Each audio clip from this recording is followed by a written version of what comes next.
RCF Lyon-Fourvière, Lucie Bavrel. Le numérique au service de l'homme, on en parle chaque semaine dans Des souris et des hommes. Avec vous, Jean Pouly, bonjour. Bonjour les filles. Alors Jean Pouly, la transition énergétique a focalisé les débats de la récente conférence gouvernementale sur l'environnement. Au-delà des effets d'annonce sur l'interdiction des expérimentations liées au gaz de schiste ou à la fermeture de la centrale de Fessenheim, comment la France va-t-elle prendre concrètement la mesure de cette véritable révolution énergétique qui doit lui permettre de passer à terme des énergies dites carbonées à des énergies renouvelables? Il existe encore aujourd'hui de nombreux obstacles technologiques à surmonter pour atteindre cet objectif, mais une des pistes avancées par le prospectiviste américain Jeremy Rifkin dans son ouvrage « La troisième révolution industrielle » a retenu toute votre attention, ce sont les smart grids. Alors, ça semble être un gros mot, expliquez-nous ce que sont ces smart grids et en quoi seraient-ils si révolutionnaires ? Eh bien, je viens souvent avec des gros mots à cette émission, alors je vais essayer de les expliquer. Tout simplement, si on traduit de l'anglais, smart grid, ça veut dire réseau intelligent. Parce qu'en fait, cette révolution dont parle Rifkin, c'est de mettre de l'intelligence en fait dans les réseaux qui distribuent et qui régulent l'énergie. Alors pour comprendre, on peut tout simplement comparer en fait l'énergie qui est distribuée aujourd'hui à un château d'eau. En fait, l'énergie qui est essentiellement d'origine nucléaire et hydraulique, elle est stockée en masse dans d'énormes châteaux d'eau que constituent en fait les centrales ou les barrages. Alors quand on a besoin d'eau, on ouvre les vannes et on distribue l'électricité en fonction des besoins. C'est assez simple, c'est très vertical comme schéma, ça marche très bien, à part en Bretagne où il faut acheminer l'électricité un petit peu plus loin. Et ce qu'il faut savoir, c'est que toute l'architecture de nos réseaux électriques a été conçue ainsi. Et c'est d'ailleurs ça le problème, c'est que cette verticalité n'est pas du tout adaptée à l'intégration des énergies renouvelables, qui sont par définition alternatives. Elles ne produisent pas tout le temps de l'énergie, le vent, le soleil ou les marées produisent de l'énergie de façon discontinue. Et pour faire face aux périodes de creux, il faudrait pouvoir stocker de façon abondante de l'énergie, ce qui est aujourd'hui très difficile techniquement. Et à quoi ressemblerait cette nouvelle manière de produire et de distribuer de l'énergie dans cette troisième révolution industrielle ? Alors une des solutions en fait mises en avant par Jeremy Rifkin et de nombreux scientifiques consiste en fait à penser l'architecture que j'ai décrite de façon totalement différente, c'est-à-dire de passer en gros du vertical à l'horizontal. Alors pour comprendre, on peut imaginer qu'en fait que chaque bâtiment deviendrait une mini centrale électrique. C'est-à-dire que selon notre situation géographique, un bâtiment pourrait avoir une éolienne ou un panneau solaire ou encore un système de géothermie qui produisent donc de l'électricité, mais de façon limitée et alternative. Et alors, pour pallier à cette double contrainte, les chercheurs ont mis en fait sur une solution très astucieuse, moi qui me plaît beaucoup, c'est la solidarité des membres du réseau.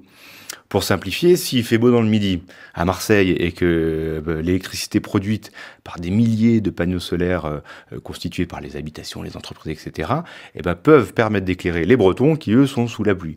Et à l'inverse, si jamais il souffle très fort en Bretagne de temps en temps, ça va pouvoir aussi contribuer à l'alimentation des réseaux. Alors ça paraît très simple en théorie, mais dans la réalité, il faut disposer justement de ces réseaux intelligents pour gérer la complexité de l'échange des flux. Bref, c'est un vrai casse-tête. Et c'est là que la puissance de calcul de l'informatique et le maillage en réseau grâce au numérique s'avère décisif. En fait, c'est le mariage entre l'énergie et le numérique. Expliquez-nous quels pourraient être les avantages de cette révolution énergétique. En fait, c'est une solution qui est potentiellement totalement illimitée parce que les énergies dites renouvelables, par définition, ne s'épuisent pas. Et d'une certaine manière, elles sont mieux réparties géographiquement parce qu'on peut tous disposer de soleil ou de vent, alors que le gaz ou le pétrole sont pas partout dans le monde et que parfois, d'ailleurs, ils posent des gros problèmes de maîtrise de ces ressources avec des guerres, etc. L'autre avantage, c'est bien sûr que ces énergies sont très peu polluantes. Et enfin, et ça me semble tout aussi important, cette révolution industrielle peut être porteuse de milliers d'emplois nouveaux et que cette révolution est possible aussi partout dans le monde. Et à terme, on peut imaginer un réseau énergétique mondial, renouvelable, totalement interconnecté. Alors ça paraît vraiment prometteur. Est-ce qu'il y a des freins à cette révolution ?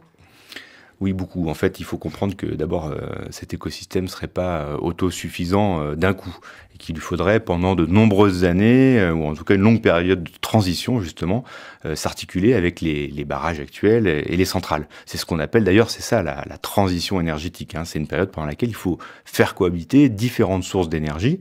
Et pendant ce temps-là, les chercheurs vont essayer de trouver les solutions pour passer aux énergies renouvelables. Par exemple, aujourd'hui, on a des gros problèmes de stockage et de transport de l'énergie électrique. Si on veut connecter les zones très ensoleillées du sud aux zones froides du nord, il faut transporter l'énergie sur des milliers de kilomètres.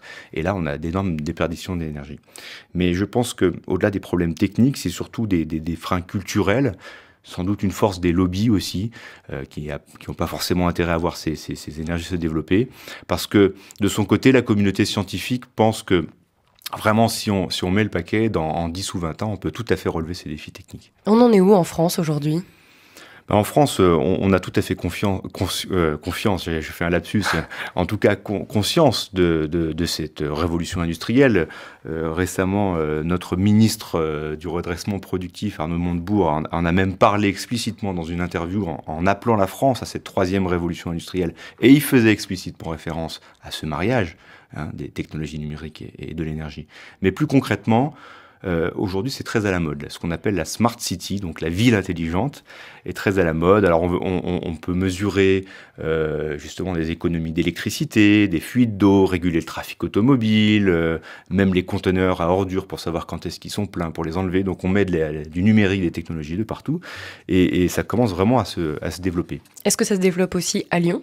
Et oui, ça se développe à Lyon, qui est en pointe dans ce domaine, avec un lieu d'expérimentation dans le tout nouveau quartier Confluence. Il y a un accord qui a été récemment signé avec une société japonaise pour expérimenter pendant 5 ans des réseaux intelligents pour mieux gérer les bâtiments, pour gérer une flotte de véhicules qui est liée à l'énergie photovoltaïque, et puis pour gérer, la gestion énergétique de tout le quartier. Merci beaucoup Jean Pouli. Des souris et des hommes, c'est chaque vendredi sur RCF. On se retrouve la semaine prochaine. Merci.